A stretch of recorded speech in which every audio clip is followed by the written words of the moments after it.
Hello everyone, myself Krishna Priyanka, faculty of the Knowledge Institute of Nursing, and today we learn about the disorder of the uterine contraction. So problem with the power એટલે કે જે contraction નો power છે એની અંદર જ્યારે કંઈ problem જોવા મળે એટલે contraction કાં તો વધારે જોવા મળે કાં તો contraction કાં તો ઓછા જોવા મળે ત્યારે આપણે કહીએ છીએ કે disorder of the uterine contraction. So abnormal uterine action. So any deviation from the normal pattern of uterine contraction affecting the normal course of the labor in designated as disorder or the abnormal uterine contraction. તો જે normal pattern હોય uterine કોન્ટ્રાક્શનની કાં તો જેટલા uterine contraction timing હોય એમાં જો કદાચ કોઈ ફેરફાર થાય તો એના કારણે થઈને જે નોર્મલ લેબર પ્રોસેસ છે એની અંદર પ્રોબ્લેમ આવે છે અને ત્યારે આપણે કહીએ છીએ કે ડિસઓર્ડર કાં તો અબનોર્મલ uterine contraction.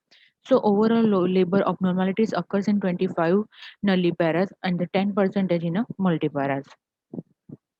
Etiology for the abnormal uterine action. So first word, especially with the advanced age of the mother, if the mother ની જે એજ હોય એડવાન્સ હોય અને ફર્સ્ટ ટાઈમ બર્થ હોય તો એ ટાઈમ કદાચ યુટ્રાઇન કોન્ટ્રાક્શનમાં પ્રોબ્લેમ આવી શકે છે. પ્રોલોંગ પ્રેગ્નન્સી હોય જે ટાઈમિંગ હોય વધારે પડતો હોય સાયકોલોજીકલ ઘણીવાર ફેક્ટર પણ અફેક્ટ કરે છે. ઇવન કોન્ટ્રાક્ટેડ પેલ્વિસ હોય કાં તો માલ પ્રેઝન્ટેશન હોય ડિફ્લેક્સ હેડ હોય ફ્લેક્સ હેડ ના હોય તો આવી બધી જે અબનોર્મલ કન્ડિશન છે એની અંદર કદાચ અબનોર્મલ યુટ્રાઇન એક્શન થવાના ચાન્સીસ છે. Administration of the sedative and analgesics and the oxytocin.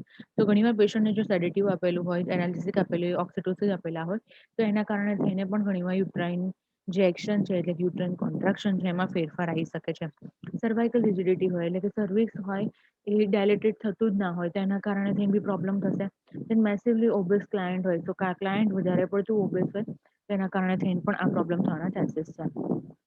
Uterine inertia છે. સો વીક ઇનફ્રિક્વન્ટ ઇનઇફેક્ટિવ યુટ્રાઇન કોન્ટ્રાક્શન.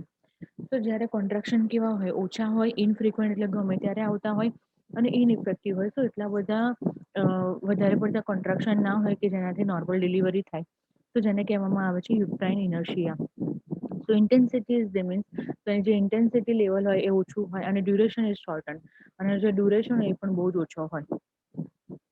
ઇટિયોલોજી છે કે જનરલ ફેક્ટર હોય છે અને લોકલ ફેક્ટર હોય છે. જનરલ ફેક્ટર કયા કયા છે?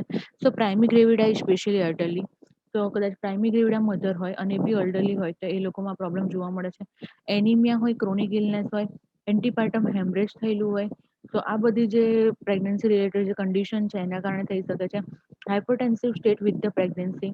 તો પ્રેગ્નન્સીમાં કદાચ હાઇપરટેન્સિવ અમુક સ્ટેટ હોય તેવી કન્ડિશનમાં પણ પેશન્ટને જે જે ઇનર્શિયા છે એટલે કે વીક કોન્ટ્રાક્શન છે આવવાના ચાન્સીસ છે. લોકલ ફેક્ટર છે કે over distension of the uterus, anomalies in development of the uterus, malpresentation malposition, full bladder at the rectum or the uterine fibroid. તો બીજા બધા લોકલ ફેક્ટર છે કે આના કારણે થઈને કદાચ કોન્ટ્રાક્શન વીક આવે ઇનઇફેક્ટિવ હોય કાં તો ઇરેગ્યુલર કોન્ટ્રાક્શન અહીંયા જોવા મળે.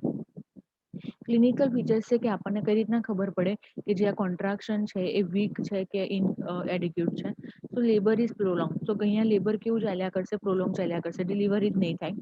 On examination uterine contraction in 10 minutes are less than 3 contraction and each lasting less than 30 second. તો જે અહીંયા યુટ્રાઇન કોન્ટ્રાક્શન હશે 10 મિનિટ કરતાં પણ ઓછા ટાઈમમાં આવશે. 3 કોન્ટ્રાક્શન જ આવશે 10 મિનિટની અંદર અને એ પણ 30 સેકન્ડ માટેના જ યુટ્રાઇન કોન્ટ્રાક્શન હશે. તો complication of the uterine inertia. So સ્ટાર્ટિંગથી લેબર ચાલતું હોય તો આપણને કયા કયા સ્ટેજમાં ખબર પડે કે જે કોન્ટ્રાક્શન છે યુટ્રાઇન ઇનર્શિયા છે.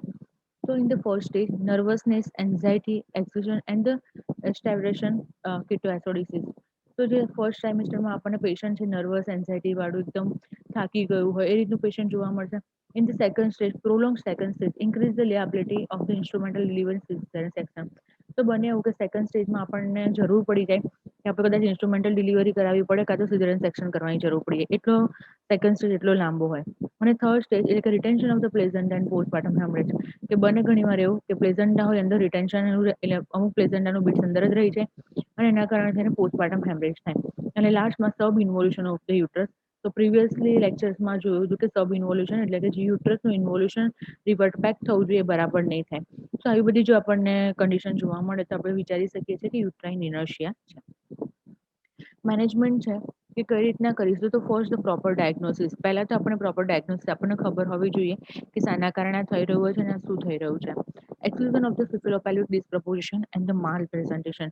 જો કદાચ પેશન્ટમાં સિફિલોપેલ્વિક ડિસપ્રોપોઝિશન માલ પ્રેઝન્ટેશન હોય તો એવી કન્ડિશનમાં આ લેબર પ્રોસેસ કરવા કરતાં તો સિઝેરિયન સેક્શન કરી લેવું જોઈએ. ઓક્સિટોસિન સ્ટિમ્યુલેશન તો to increase the strength and frequency duration of the uterine contraction.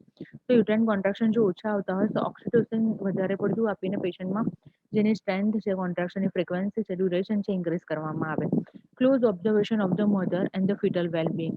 તો જે ફિટલ વેલબિંગ છે એટલે મધર છે બંનેનું આપણે ખૂબ ક્લોઝ ઓબ્ઝર્વેશન કરવું જોઈએ કે વધારે પડતો જો કદાચ લોંગ ટાઈમ લાગતો હોય ડિલિવરીમાં તો બંનેમાંથી કોઈને ઇફેક્ટ ના થાય.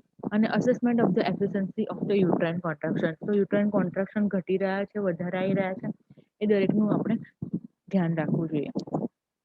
Operative inference, the artificial rupture of the membrane. Operative delivery indicate if the labor is prolonged beyond 24 hours or if there is a fetal distress is any time. So artificial rupture પણ કરવાની જરૂર પડે આપણે. કદાચ operative delivery કરવાની જરૂર પડે જો કદાચ લેબર 24 અવર્સ કરતાં પણ વધારે જાય અને જો કદાચ એ વખતે આપણને કોઈ ફિટલ ડિસ્ટ્રેસ જોવા મળ્યું તો. One of the following may be done. So vaginal delivery by forceps if the cervix is fully dilated and the condition are suitable for the vaginal delivery. તો વજેનલ ડિલિવરી એ ફોર્સેપ્સથી કરવી જોઈએ જો કદાચ સર્વિક્સ ફૂલી ડાયલેટેડ હોય અને જો કન્ડિશન આપણને સુટેબલ હોય કે આપણે વજેનલ ડિલિવરી કરી શકીએ છીએ. અને caesarean section, so if the foetal distress occurs before full dilatation of the cervix. તો ફૂલ ડાયલેટેશન ઓફ સર્વિક્સ ના થાય એ પહેલા જ આપણે સિઝેરિયન સેક્શન કરી લેવું પડે. અધર ઇઝ અ હાઇપોટોનિક યુટ્રાઇન કોન્ટ્રાક્શન. પહેલું હતું એ હાઇપોટોનિક હતું, હવે છે કે હાઇપરટોનિક. So it is defined as either series of the single contraction lasting 2 minutes or more or contraction frequency or 5 or more in 10 minutes. તો પેલામાં સેકન્ડ માટે કોન્ટ્રાક્શન આવતા હતા, અહીંયા મિનિટ માટે 10 મિનિટ કરતાં પણ વધારે, 5 or more in 10 મિનિટમાં પણ 2 મિનિટ કરતાં પણ વધારે કોન્ટ્રાક્શન આવતા હોય એટલે કે અહીંયા હાઇપરટોનિક યુટ્રાઇન કોન્ટ્રાક્શન છે. તો કોન્ટ્રાક્શન કેવા હશે કે strong and painful uterine contraction, high frequency હશે, સ્લો સર્વાઇકલ ડાયલેટેશન હશે. તો સ્ટ્રોંગ અને પેઇનફુલ યુટ્રાઇન કોન્ટ્રાક્શન આવશે, હાઈ ફ્રીક્વન્સી હશે અને સ્લો સર્વાઇકલ ડાયલેટેશન જોવા મળશે આપણને અહીંયા. ક્લિનિકલ ફીચર્સ છે કે લેબર ઇઝ પ્રોલોંગ. સો અહીંયા લેબર વધારે ટાઈમ લેશે, uterine contraction irregular and more painful. Then high resistance intrauterine pressure in between the uterine and contraction detected by the topography. Slow cervical dilatation, premature rupture of the membrane થશે અને fetal and maternal distress આપણને અહીંયા જોવા મળશે. તો labour process છે વધારે time લેશે પણ અહીંયા જે કોન્ટ્રાક્શન છે ઇરેગ્યુલર છે ને વધારે પડ્યા પેઇનફુલ હશે કારણ યુટ્રાઇન કોન્ટ્રાક્શન અહીંયા કેવા છે કે સ્ટ્રોંગ છે એટલા માટે અને હાઈ વધારે પડતા યુટ્રાઇન કોન્ટ્રાક્શનના કારણે તેને યુટ્રાઇન પ્રેશર અહીંયા આવવાનું ચાલુ થઈ જશે, સ્લો સર્વાઇકલ ડાયલિટેશન થશે અને એક બાજુ પ્રેશર વધશે એના કારણે pre mature rupture of membrane થઈ જશે અને બની શકે તો ફિટલ અને મેટર્નલ ડિસ્ટ્રેસ થવાના પણ ચાન્સીસ છે. મેનેજમેન્ટ છે જે પહેલું છે સીપીડી છે કાં તો પછી ફિટલ ડિસ્ટ્રેસ થયું હોય એટલે સિફિલોપેલ્વિક ડિસ્પ્રોપોઝિશન હોય કાં તો ફિટલ ડિસ્ટ્રેસ થયેલું હોય તો સિઝેરિયન સેક્શન કરવાની આપણને જરૂર પડશે. વાઇટલ મોનિટરિંગ કરવાની જરૂર પડશે. આઈવી થેરાપી એટલે કરેક્શન ઓફ ધ ડિહાઇડ્રેશન આપણે આઈઓ ચાર્ટ મેન્ટેન કરીશું એ રીતના આપણે કરવાનું રહેશે. એફએસએચ એવરી 15 મિનિટે આપણે ચેક કરતા રહેવું પડશે કે ફિટલ ડિસ્ટ્રેસ થઈ રહ્યું છે કે નહીં અને પાર્ટોગ્રાફ મેન્ટેન કરતા રહેવું પડશે જેથી આપણને ખબર પડે કે કોન્ટ્રાક્શન બહુ જ વધારે વધી રહ્યા છે કે નોર્મલ થઈ રહ્યા છે કે ઓછા થઈ રહ્યા છે. It's all about the abnormality in uterine contraction.